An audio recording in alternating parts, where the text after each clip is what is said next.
La plume Babila Keïta, la Guinée, historiquement pays des merveilles, avec une diversité et une complémentarité de ses régions naturelles, perd de jour en jour de sa richesse culturelle et de ses valeurs ancestrales. Le brassage des communautés d'origine diverses avec des activités socio-culturelles différentes et singulières constituait la beauté exceptionnelle de notre pays. Malheureusement, cette merveilleuse Guinée d'hier n'existe plus du fait de la mondialisation dans l'aliénation. Où est notre Guinée? La plume à Babila Keïta. Bonjour Babila. Bonjour Aïssatou Sané, bonjour à tous.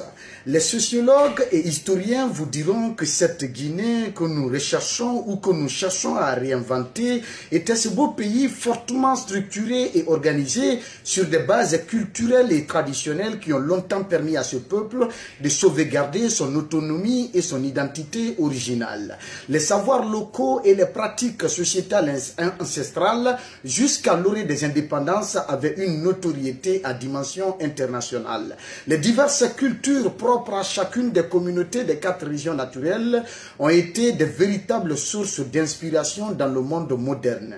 Les polyphonies et les polyrythmies des musiques et danses des populations de nos régions sont aujourd'hui partagées dans toute la sous-région ouest-africaine. C'est bien cette culture traditionnelle qui faisait la richesse et la beauté de la culture nationale guinéenne. Elle a vécu dans le temps jusqu'à la veille de la mutation triste et brusque des années 84 grâce à l'attachement des communautés à leur identité, à l'honneur, aux valeurs et aux pratiques ancestrales, mais aussi et surtout grâce à la vision politique fondée sur la notion de l'identité dans la dignité des dirigeants d'alors. La Guinée de cette époque était socialement très riche en éducation et en instruction. Le bien individuel était celui de la famille, la joie de la famille était le bonheur de la communauté et le malheur d'une communauté était partagé par la société tout entière.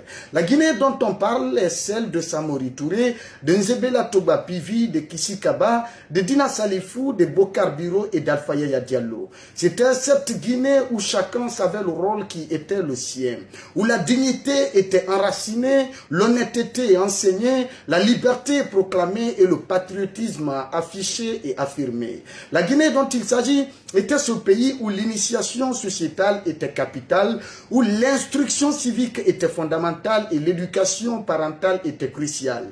Un pays où la pluralité l'emportait sur la singularité et où la majorité respectait les droits de la minorité. Un pays où les plus forts agissaient toujours pour défendre la cause des plus faibles. Nous parlons bien sûr de la Guinée où les femmes étaient protégées, respectées et considérées. À cette époque révolue, nulle d'entre elles n'était violée, ségrégée ou humiliée. Les couples étaient soudés et l'intimité n'était jamais exposée. Les parents existaient et leur autorité s'exerçait. Les mères s'affirmaient et les enfants obéissaient. C'est ce pays où les progénitures étaient préparées à leur devenir que d'avoir leur avenir préparé pour être contemplé. C'est une période où la jeunesse vivait dans la vigueur et se racontait dans la rigueur. Les jeunes étaient des forces conscientes et agissantes dans l'intelligence vers l'excellence. Dans cette ancienne Guinée, les religieux étaient moins nombreux mais très écoutés. Ils prêchaient les paroles de Dieu et invoquaient la miséricorde. Où est-elle aujourd'hui pour nous débarrasser de cette nouvelle Guinée où les valeurs culturelles et traditionnelles ont disparu, où l'ethnicité est plus importante que la nationalité, où nous dénombrons plus de vieillards roublards que de sages respectables, où les religieux prêchent des discours politiques et invoquent la richesse des hommes d'État, où les enfants exploités sont déracinés par la modernité et la mauvaise qualité des enseignements dispensés, où les femmes sont ségrégées, maltraitées et violées, où les lois sont piétinées et les principes badinés, et où les dirigeants sont ceux qu'ils sont comme on le sait. Où est la Guinée de nos ancêtres?